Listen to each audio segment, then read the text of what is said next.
Թոշակառուն չգիտի ինչպես ծախսել գումարը։ Խետկանագրակետը թոշակառուն չիմանա որտեղ ծախսի։ Նիկոլ Փաշինյանի աղմկոտ հայտարարությունը, թե թոշակառուները չգիտեն ինչպես արդյունավետ ծախսել իրենց գումարը, քննարկումների մեծ առիթ է դարձել։ Տեսակետները տարբեր են։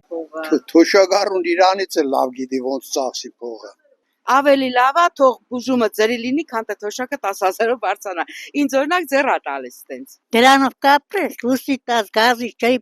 Փաշինյանը կարծում է 65-նանց մարդկանց հիմնական ծախսն առողջության պահպանմանն է ուղղվում։ Թոշակն ավելացնելու փոխարեն կարող են 10,000 դրամ առողջապահության ապահովագրության համակարգին հատկացնել։ Եթե խանութը մտնում ես խանութ բան չի ուզում քարտով վճարել, եղա բարձրացնել ամոթ։ Հա, դե Փաշինյանի դու այդ 10,000 դրամով խանութ կմտնի։ Դու ինչի վրա ես ծախսում։ Դու իրավունք ունես փող ծախսելու։ Թոշակառուն իրավունք չունի փողը ծախսելու։ Ասա դուք տվեք ինչ ուй ներողություն։ Ինչ են կանում քույն գործնա։